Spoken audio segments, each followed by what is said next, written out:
Happy Valentine's, everyone. Thank you for joining me for my review of Harley Quinn show, a very problematic Valentine's Day special. Really excited to break down the good and the bad of this really timely special that I was super excited for. Let's start off with the good. This is Harley and Ivy's first Valentine's Day together, and I was super happy that it was so on brand with Harley being super obsessed with Valentine's Day. This is something that she did every year with the Joker and wanted to be the best Valentine's Day ever for whoever she was with at the time. And then Ivy, on the other hand, just being super chill, being super like, I don't care about this, and actually hating Valentine's Day because what it does to all the flowers that people abuse for the holiday. Thought that was an amazing start to the episode and really a basis for both their personalities. But of course, you know how Harley is if you watch the show. She's very persistent. She's going to get Ivy to do what she wants her to do. And Ivy, being the best girl that she is, decides to take her on her offer and try to have a really great Valentine's Day, but hopefully it's low key. And the low key thing is supposed to be going to Ivy's favorite restaurant. Sounds like a normal, great Valentine's Day, right? No. Harley obviously has to take it to another level with a robbery, murder, and a chase that ends in Ivy using her powers to kill somebody, and then Etrigan the demon, which I thought was so dope. I love that character since he was in a 90s animated show and some of his stories in the comics. Just to see him here, I'm not 100% sure if he showed up in the Harley Quinn show before, but just to see him here selling potions and spells during Valentine's Day to help the unlucky people and using hellfire for fireworks to surprise Ivy, and then them using that trope of the person that hates Valentine's Day and is reluctant to celebrate it to loving it when the person that they love surprises them with a great gift. I thought that was really good character work for Ivy, and it was just really fun moment to have Etrigan just show up and do that. But of course, Ivy doesn't give Harley the exact response that she wants. She wants her to say this is the best Valentine's Day ever,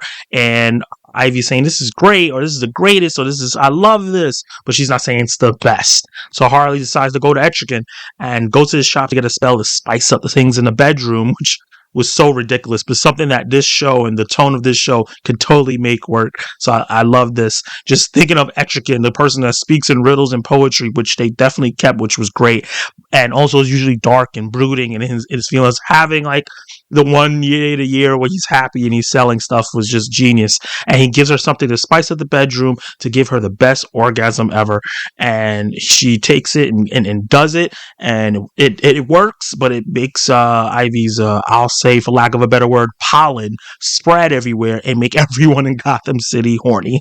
And this ties into some of the subplots that we have going on while we're going on this journey with Harley and Ivy. We have Bane, who was alone on Valentine's Day because he's super picky. He can't find anybody on his dating app that fits his specific needs, like using conjunctions and pronouns the right way, which is so funny because I never realized throughout the show how proper this Bane speaks, because he's such a combination of the Tom Hardy and the regular Bane that we get from the comics a little bit, but also just him trying to find a way to either hitch a ride with somebody else and get on there as their third wheel, or just find someone to love him. And he funnily runs into somebody, but is worried about his lack of a better word, size, and gets a potion to make him be up for the task.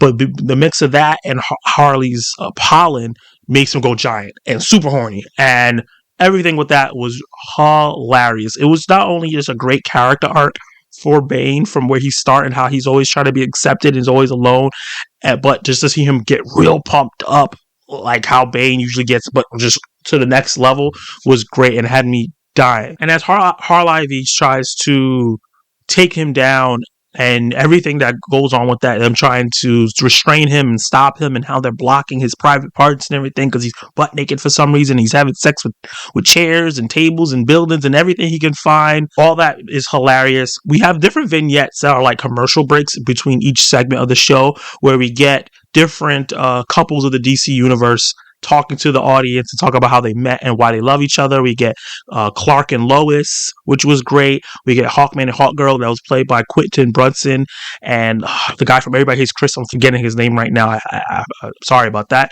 And the funniest one was Darkseid and Melania Trump. Darkseid being a Republican is hilarious, but him falling in Melania Trump and stealing her from Donald Trump the best thing they ever did. Just the way he talked about her, and then there's the weird smile that she had on her face after he said the reasons why he loved her was just.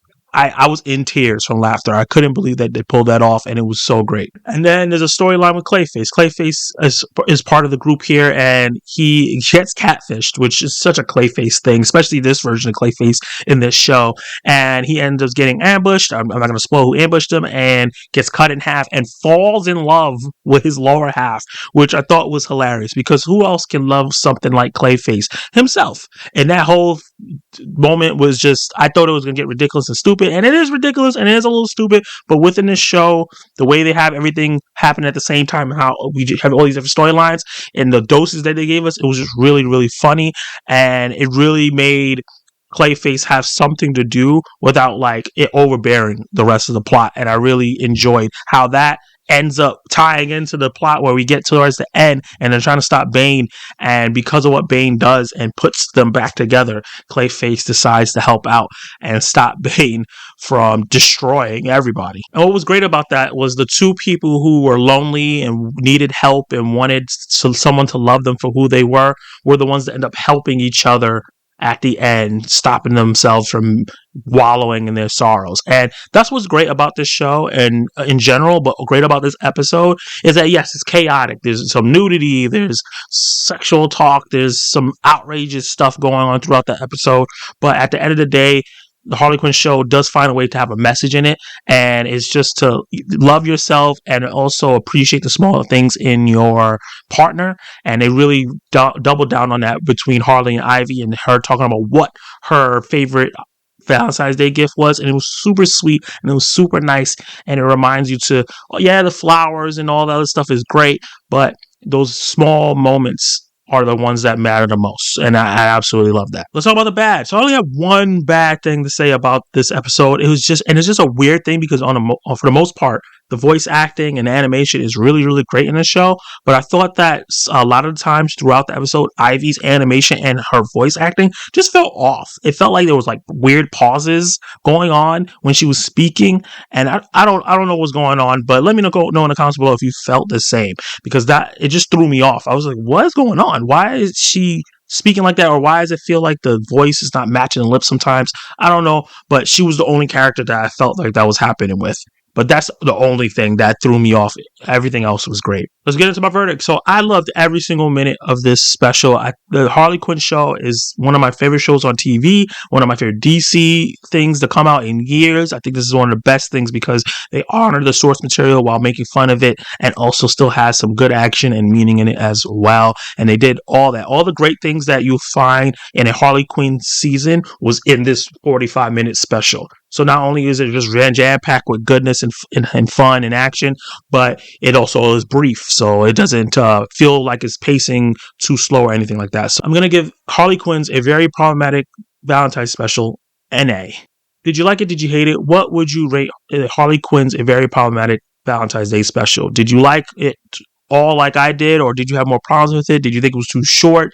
Did you wish there was more cameos of DC couples? Let me know all that in the comments below. Like the video if you like my review. Subscribe to the channel. I'm almost at 400 subs, and I really want to get there, and of course beyond as well. Hit the notification bell so you can be notified of my reviews, reactions, ranking lists, and live discussions. So you can go watch more of my content right now.